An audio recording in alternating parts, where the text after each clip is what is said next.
Queridos amigos, boa tarde a todos. Que Jesus nos abençoe.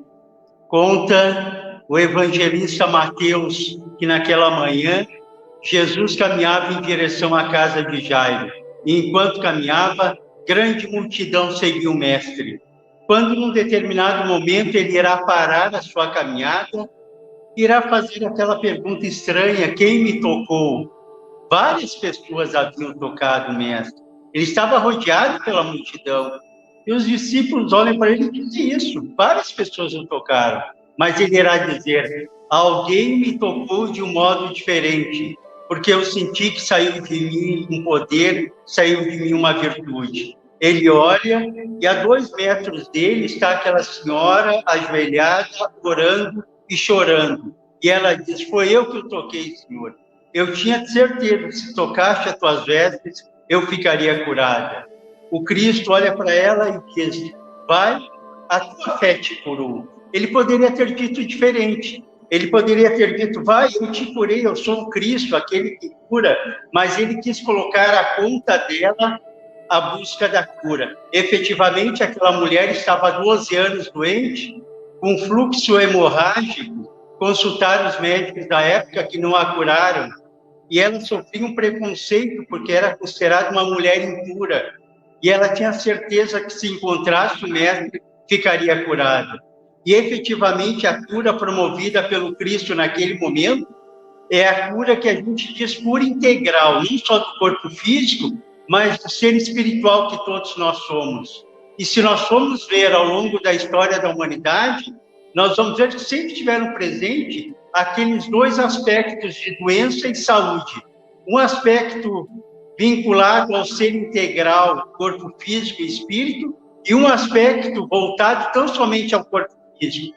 Tanto que existia 5 séculos antes do Cristo, na Grécia Antiga, a escola de Hipócrates, que dizia assim, em termos de saúde ou doença, nós somos corpo físico e espírito. Essa escola, 5 séculos antes de Cristo, rivalizava com uma outra, 2 séculos depois do mestre, que era a escola de Galeno, que dizia assim, em termos de saúde ou doença, o que importa é o corpo físico. Ao longo da história da humanidade, nós vamos ver essas 2 ideias presentes na nossa vida. Tanto que se nós formos consultar o médico, e ele que é um especialista, ele pode examinar uma partinha muito pequena do nosso corpo físico e dizer, ou saúde. Ele pode examinar o nosso punho, ser um cirurgião de punho, ou de joelhos. Ele pode pedir uma biópsia de um grupo de células, levar ao microscópio eletrônico e dizer, efetivamente, há aqui um câncer.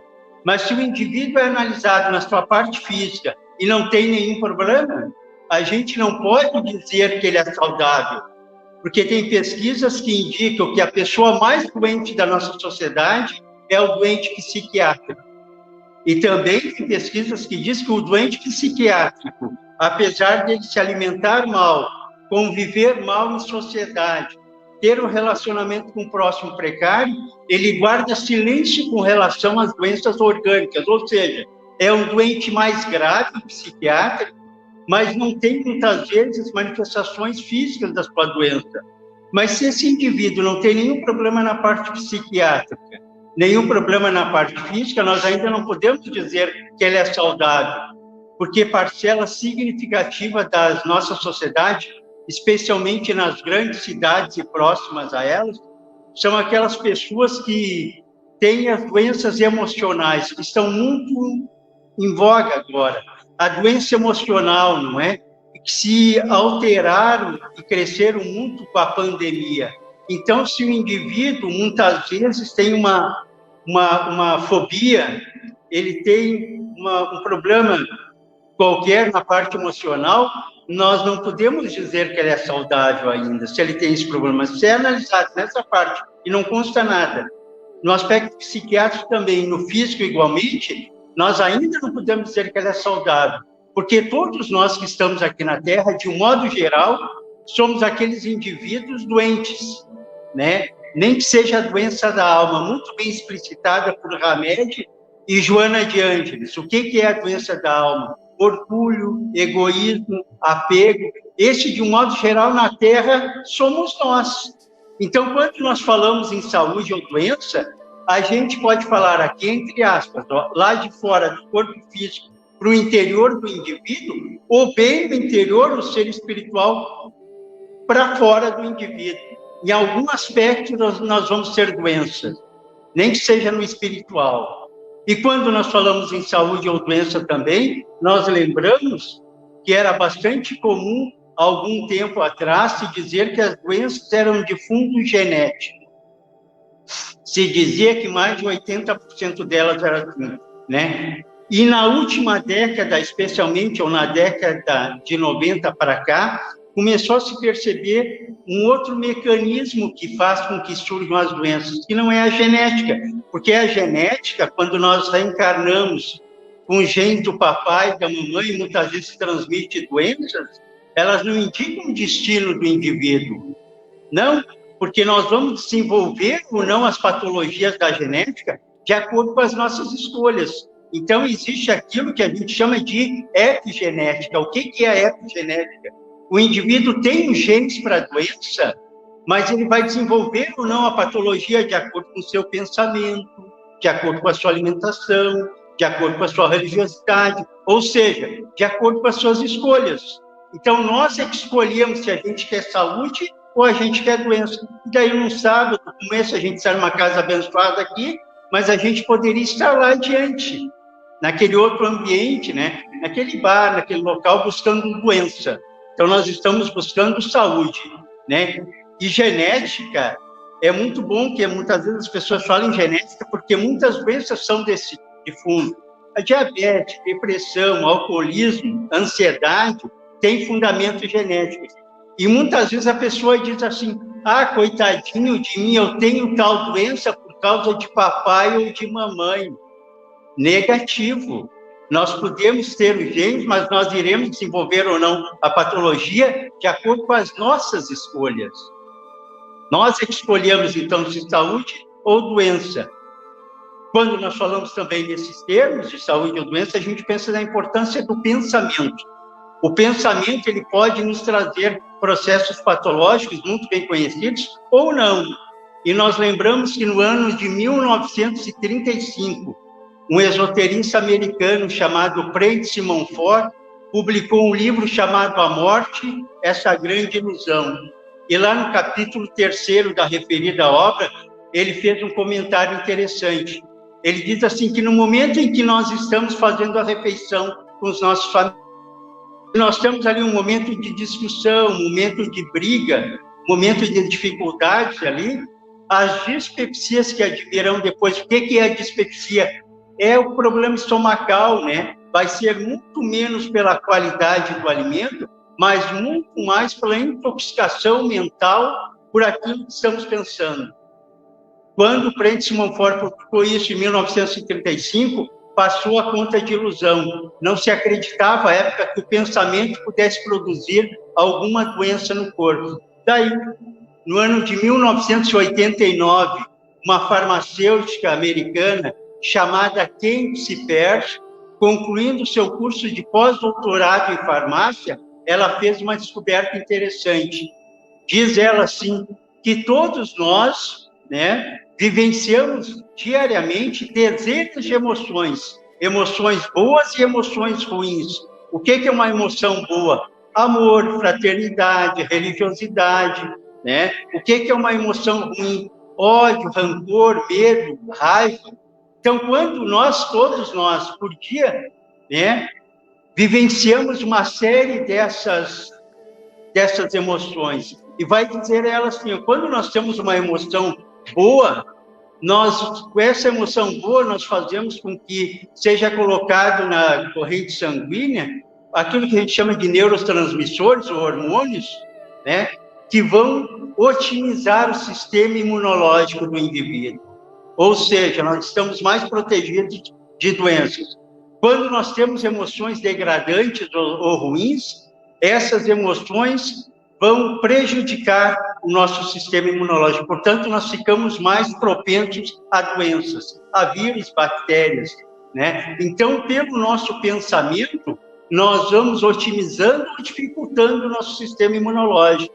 E aí é importante que muitas vezes nós nem percebemos essa questão da doença referente ao sistema imunológico, porque às vezes, como diz Kardec lá no capítulo 28, na introdução das preces pelos doentes e obsediados, Kardec diz assim, ó, se num momento de cólera o indivíduo extravasa toda a sua raiva, vai em casa, xinga um, briga com o outro, depois ele se acalma, no outro dia ele até vem em Centro Espírita, mas vai passar assim 5 dias, 10 dias, lá pelo 15 dias mais ou menos, em determinado domingo, muito lindo, ele acorda doente, está com mal-estar, dor de cabeça, bastante doente. E o que ele vai pensar? A pessoa vai pensar aquilo que normalmente a gente pensa. A gente costuma materializar as questões, então a primeira coisa que a gente pensa é assim, ó, o que será que eu comi que me fez mal? E não foi nada que eu comi, não. Foi a minha cólera lá atrás que alterou todo o meu sistema imunológico, né? Nós temos uma glândula atrás, esse osso se chama externo, atrás dele existe uma glândula chamada timo. Ela é a glândula de maior responsabilidade do nosso sistema imunológico. Então, é bom que a gente tenha um pensamento adequado para que a gente tenha harmonização do nosso sistema imunológico, né? E aí a gente observa, então, a importância do pensamento. Existe um psiquiatra, psicanalista americano, né, chamado Irving Yalom, com vários livros traduzidos aqui para o português. E Irving Yalom, ele fez uma pesquisa para ver quantos pensamentos nós produzimos por dia. E ele chegou à seguinte conclusão, que cada um de nós produz por dia em torno de 50 mil pensamentos. Bastante pensamento, né? Muitos desses pensamentos nem chegam na tela mental do consciente, fica um pouco mais abaixo no inconsciente, mais 50 mil. Mas mais importante do que verificar o número de pensamentos é verificar, né, a qualidade ou a falta de qualidade nesse pensamento, né? Então, ele diz assim, ó, desses 50 mil pensamentos que cada um de nós emite por dia, 60% deles são pensamentos materiais, né? É aquela pessoa que diz assim, ó, surgiu um novo smartphone, eu tenho que comprar. Não sabe a pessoa que daqui a 60 dias vai surgir um outro, que nessa área toda hora surge, né? E ele se desgasta para comprar aquele aparelho. Daí o vizinho troca de carro e ele está com aquele carro, né? Ele disse, eu tenho que trocar de carro também. Se desgasta mais ainda para comprar um outro carro. E aí as coisas materiais vão absorvendo o indivíduo. Ele comanda aquilo que ele tem materialmente. Ele se deixa levar por tudo que é matéria. 60% dos pensamentos estão aí. 20% dos pensamentos são aqueles pensamentos muito comuns nas grandes cidades e no momento que a gente vive, que é de ansiedade. A ansiedade faz parte da nossa vida, especialmente nesses últimos 3 anos de pandemia. Aumentou muito a ansiedade, especialmente nas grandes cidades. E qual é a grande característica da ansiedade? É o sofrer por antecipação. Algum fato que está jogado no futuro, que pode até nem acontecer, mas a gente sofre antes. Vou dar 2 exemplos para vocês. O nosso filho, exemplo primeiro, o nosso filho nos diz que vai sair logo mais à noite. A gente sabe como é que está lá fora, né? Então a gente já começa a ficar preocupado. Aí, se ele vai sair, a gente combina com ele, ó, em tal hora tem que estar em casa, né? Chega naquele horário, ele não aparece em casa. 1 hora depois, ele não surge. 2 horas depois, ele não surge novamente. A gente liga para variar, está fora de área, desligado, vocês sabem, né? O que a gente vai pensar? Não, está tranquilo na casa de um amigo? Não, certamente ele foi assaltado, deve ter sido atropelado. Isso é ansiedade. Ansiedade, por exemplo, é quando aquela senhora vai no médico, o médico pede uma série de exames para ela e ela já fica preocupada. Aí, mas o que está havendo, né? Já começa a sofrer com ansiedade. Ela vai, faz os exames, 1 semana depois vai lá pegar o resultado, né? Claro que ela vai abrir o resultado, está lá alguma coisa escrita em latim, que ela nem sabe bem o que era. Eu sabia que tinha alguma coisa, olha aí, ó. E sofre mais ainda, né? 1 semana depois ela vai ao médico, olha, minha senhora, O exame deu bom, isso aqui todo mundo tem. Quer dizer, ela sofreu 20 dias por ansiedade, né? Não precisava ter sofrido. E aí a gente começa a lembrar, tem um ensinamento chinês sobre saúde ou doença que se enquadra bem nesses quadros de ansiedade. Que é aquela assim, em termos de saúde ou doença, duas coisas podem acontecer. Ou a gente tem saúde ou a gente tem doença. Se a gente tem saúde, a gente não precisa se preocupar. Se a gente tem doença, duas coisas podem acontecer. Ou a gente irá morrer, ou a gente não irá morrer. Se nós não formos morrer, não precisa se preocupar.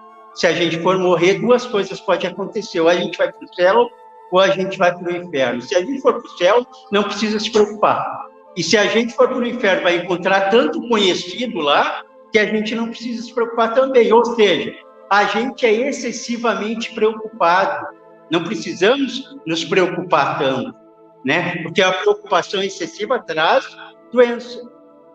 Outros 20% no estudo de Irving Yalom tem a ver com aqueles aspectos positivos da vida. Ou seja, né? Criar o hábito da oração, que nós espíritas normalmente temos, né? Ou criar o hábito da leitura, que nós temos livros extraordinários na doutrina espírita. Ter uma conversação melhor, porque toda a nossa conversação, especialmente lá fora, é uma conversação materialista. Então, nós temos que conversar melhor. Fazer como aconteceu há algum tempo atrás com um companheiro nosso, da nossa casa espírita, que ele se tornou vovô pela primeira vez. Ele ficou 1 hora falando do seu amor pelo netinho. Olha que coisa bonita. Eu, que não sou avô, até fiquei com vontade de ser, né? Porque é muito amor envolvido. Então, a gente vai observando a importância daquilo que a gente conversa, a importância daquilo que a gente pensa. Quando nós falamos em saúde ou doença também, nós lembramos de Francisco Cândido Xavier, porque em 2 oportunidades ele tem exemplos assim, bastante interessantes para nos mostrar sobre saúde ou doença.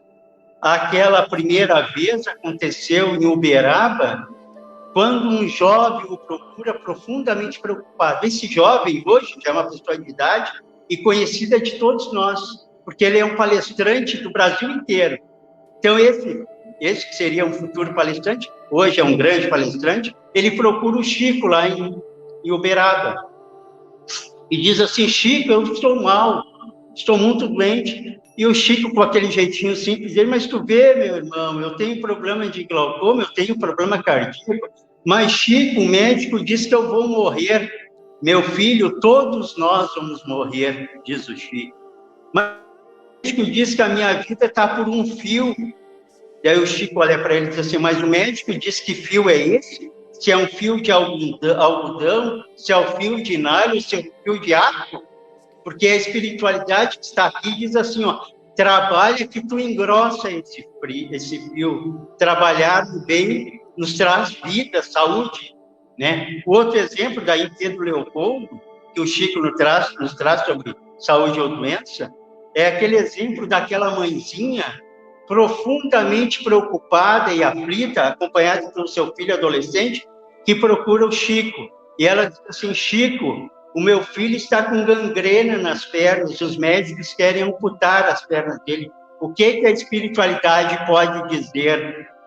O Chico olha para ela e diz assim: minha irmã, se os médicos querem amputar as pernas do seu filho, siga a recomendação médica, faça a cirurgia. Mas daí ela diz assim, olha para ele e diz assim: mas Chico, meu filho é cego, surdo, mudo, não tem os braços e vai ficar sem as pernas. E aí o Chico diz para ela: minha irmã, esse teu filho, nas últimas 10 encarnações, se suicidou. Então, ele está criando um automatismo para o suicídio. E nesta vida atual, ele implorou que não deixasse se suicidar. Então, apesar de ele ser cego, surdo, mudo, não ter os braços, ele já está vendo a oportunidade de localizar algum local, né, localizar lá uma ponte e se jogar de lá. Então, o ideal para ele é ficar numa cama, realmente para ele, espírito, não cometer mais um suicídio. Quando nós pensamos também em saúde e doença, nós lembramos de Manuel Filomeno de Miranda, que através da mediunidade de Edivaldo Pereira Franco, vai nos trazer vários exemplos de doenças que nos acometem aqui. Então, ele vai nos apresentar uma que eu conheço muito bem, né? Que é aquela doença própria do mundo material em que a gente está, né? Como o nosso corpo é feito de matéria, ele vai, ao longo do tempo, né, trazendo doenças, dificuldades, vai se desgastando. Então, depois que a gente passa dos 40, e eu passei há muito tempo dos 40, a gente fica em pé, assim, começa a doer os tornozelos, os joelhos dói, a coluna dói. Se ficar mais tempo por aqui, mais dores vão vir. É a doença própria do mundo físico que se desgasta. Mas vai falar ele, né, das doenças auxiliares, que é uma doença bastante interessante. Manuel Filomeno de Miranda diz que a doença auxiliar é aquela doença produzida pela espiritualidade superior para que a gente tenha saúde. Parece um paradoxo, né? É doença produzida pelos bons espíritos para a gente ter saúde. Vou dar 2 exemplos para vocês.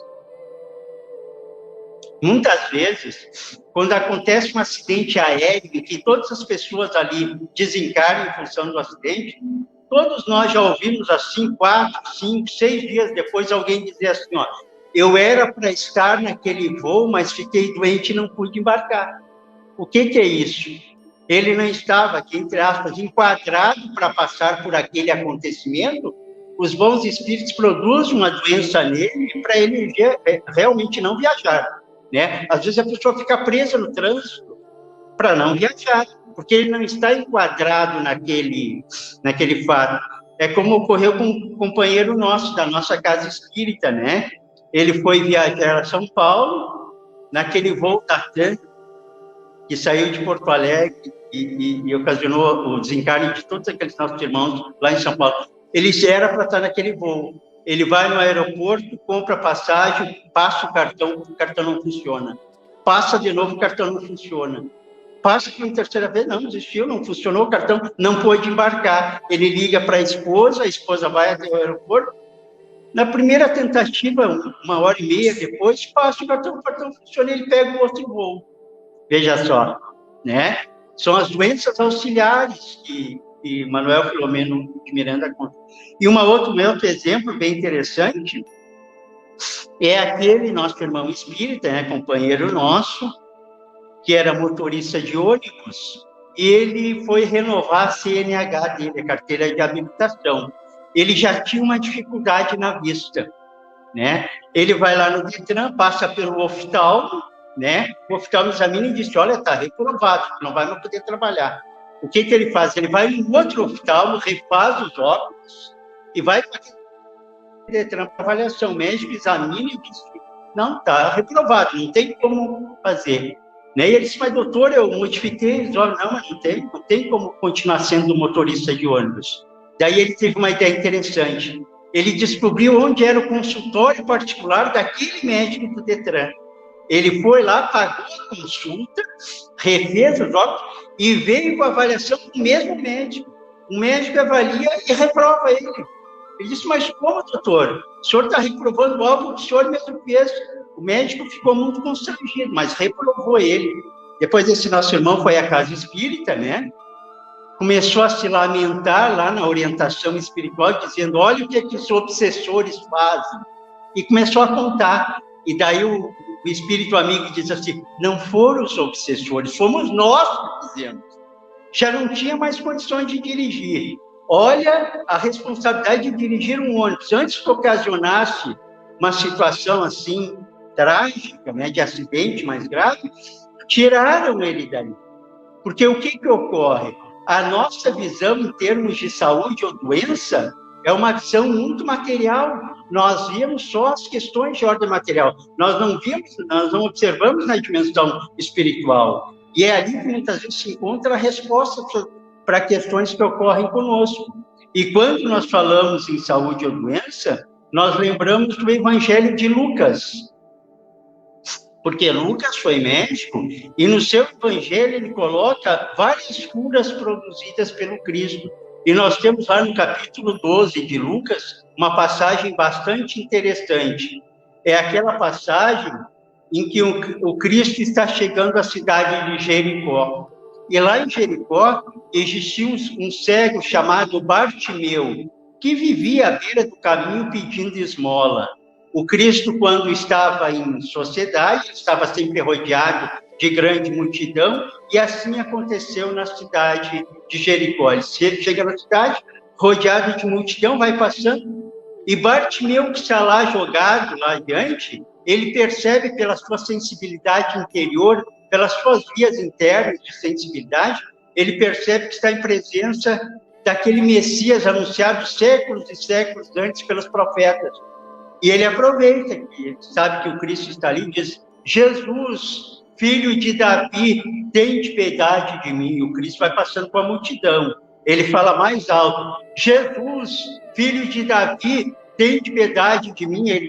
O Cristo vai passando, ele grita mais alto: Jesus, filho de Davi, tende piedade de mim. Os discípulos do Cristo, vendo aquilo, correm até ele e dizem: para de incomodar o mestre. Jesus observa aquilo e para a sua caminhada. E aí é interessante a descrição de Lucas, porque o Cristo está aqui, rodeado de multidão, Bartimeu é cego e está jogado lá. O que cada um de nós faria ou seria mais interessante? Como o homem é cego, Cristo ir até ele. Mas o Cristo não faz isso, porque o Cristo chama ele. Porque se o Cristo fosse lá, só estaria dizendo por vias indiretas para Bartimeu assim que tu não tem nem condições de levantar, tu era uma pessoa realmente em precárias condições emocionais, tu não tem condições algumas. Então ele chama Bartimeu. E aí é interessante que em cada cura promovida pelo Cristo, ele usa de uma pedagogia própria para ensinar aquele que ele está atendendo, mas para nos ensinar a nós também. Então ele chama Bartimeu, e aí a descrição de Lucas é maravilhosa. Ele diz assim, Bartimeu levanta, tira de si a túnica e vai em direção à multidão. Olha o sentido psicológico disso. Bartimeu levanta, dizendo com isso que quando a gente quer buscar a saúde, a gente não pode ficar jogado, atirado à própria sorte. A gente tem que reagir. Então Bartimeu levanta, tira de si a túnica. O que é a túnica? A túnica é aquilo que nos esconde, que não nos mostra. No momento que ele tira a túnica, ele se mostra qual efetivamente ele é. Uma pessoa como nós, com as suas precariedades emocionais, com as suas dificuldades. E vai em direção à multidão. Que multidão é essa? É a multidão da sua baixa autoestima. É a multidão das suas precariedades de ordem emocional. Ele vai e fica frente a frente com Cristo. Os dois ficam frente a frente. Se ele enxergasse, ele estaria enxergando nos olhos do Cristo. E aí, a gente lembra de uma outra passagem do Cristo, em que ele esteve em Jericó também. Aí está em Mateus, do capítulo 8, que é aquele encontro com Zaqueu, lembra? O publicano, o coletor de impostos. Nessa passagem dita por Mateus, o Cristo está entrando em Jericó e lá tinha um publicano, um coletor de impostos, um homem que era funcionário público de Roma e enriquecer ilicitamente, cobrando impostos. Zaqueu era esse homem, Ele sabendo que o Cristo ia estar lá, e ele sendo homem de baixa estatura, aí baixa estatura física e moral, Ele era um homem de baixa estatura física e moral, ele sabia disso. Ele sobe no sicômoro. O que é o sicômoro? É uma figueira brava própria daquela região, para ver o Cristo passar por ali. Quando o Cristo está passando, o Cristo olha para cima e localiza Zaqueu e diz assim: Zaqueu, como se ele dissesse, Zaqueu, eu estou te vendo. Zaqueu, eu te reconheço. Zaqueu, eu sei o teu nome. O Cristo representava a lei de Deus. Zaqueu, eu estou te vendo. E o Cristo diz assim: Zaqueu, dá-te pressa em descer daí, porque hoje eu vou me hospedar na tua casa. E as pessoas murmuravam: mas como? Tanta gente boa na cidade vai ficar logo na casa de Zaqueu? Daí Zaqueu desce rapidamente, se aproxima do mestre, e diz assim: Senhor, ele já vai se justificando, eu dou metade dos meus bens aos pobres. E se eu erro em alguma coisa, ele sabia que ele tinha errado um. Se eu erro em alguma coisa, eu pago em 4 vezes mais. Por que em 4 vezes mais? Porque na lei romana, né, o maior castigo que alguém poderia receber é ele cometer um erro e ter que pagar 4 vezes mais aquilo. Então, ele impôs a ele um castigo maior da lei de Roma, que era pagar 4 vezes mais, né? E Zaqueu também já conhecia o Código de Defesa do Consumidor, artigo 111, né? Que é pague 4 vezes. Ele já conhecia aquela época, né? Porque ele faz o que o Código, né, no artigo 111 diz. E daí o Cristo olha para ele e diz assim: eu não vim para aqueles que são sãos, eu vim também para os doentes. Agora o Cristo está frente a frente com Bartimeu, no contar de Lucas. E daí o Cristo vai fazer a pergunta mais estranha de todo o Evangelho. Ele vai fazer para Bartimeu. Ele olha para Bartimeu e diz assim: Bartimeu, que queres que eu te faça? Mas será que ele não está vendo que o homem é cego? Claro que está vendo. O que ele quer dizer com isso? Bartimeu, o que queres que eu te faça? Ele está dizendo para nós, mais de 2000 anos, um sábado, numa casa abençoada como essa. É para nós que o Cristo está falando. Porque no momento que ele diz assim, ó, ele pergunta: Bartimeu, o que queres que eu te faça? Ele está dizendo assim, ó: Bartimeu, eu sou o Cristo. Eu posso te atender integralmente entre tudo aquilo que eu posso te dar e aquilo que tu queres receber. O que tu queres? O Cristo está falando para nós. Aqui nós estamos numa casa espírita, tem toda a espiritualidade superior aqui. Cada um de nós tem a nossa necessidade. Entre tudo aquilo que cada um de nós precisa e aquilo que a espiritualidade pode dar, eles podem nos atender. Mas se eu sento ali para receber o passe, eu fico lamentando que eu perdi lá fora para estar aqui, eu vou receber nada ou quase nada. Se eu sento ali e não acredito em nada do que está sendo dito aqui, eu vou receber nada ou quase nada. Mas se eu sento ali com fé, se eu sento ali com confiança, eu vou receber em abundância, com certeza. Era isso que o Cristo queria dizer. Bartimeu, o que queres que eu te faça? E aí Bartimeu foi muito esperto. Porque ele não disse assim, ó, eu quero voltar a enxergar. Ele disse que queria voltar a ver. Enxergar e ver são coisas diferentes. Nós enxergamos quando essa luz bate no cristalino, vai a informação pelo nervo óptico, lá numa região do cérebro, né, no córtex cerebral, chamada occipital. Daí a gente vê, a gente enxerga. Ver é diferente. Ver é nós percebermos e sabermos que nenhum de nós é um coitadinho jogado à própria sorte. Nenhum de nós, não é, está abandonado. Nós temos os nossos amigos espirituais, nós temos os nossos amigos protetores, nós temos Deus na nossa vida. Então, daí o Cristo, em Bartimeu, ele recobra a sua visão, e o Cristo vai dizer o que disse para aquela mulher no início da nossa conversa: vai, a tua fé te curou. A fé. Allan Kardec, o ícone da codificação espírita, ao abordar a questão de cura e doença, a questão de buscar a cura integral, ele vai referir num livro extraordinário chamado Viagem Espírita, de 1862, e outras viagens de Kardec, algo muito interessante. Porque a partir do ano de 1860, Allan Kardec começou a viajar fora da França, mas especialmente no interior do país, para ver como estava ainda, quando estava ainda a propagação do conhecimento espírita.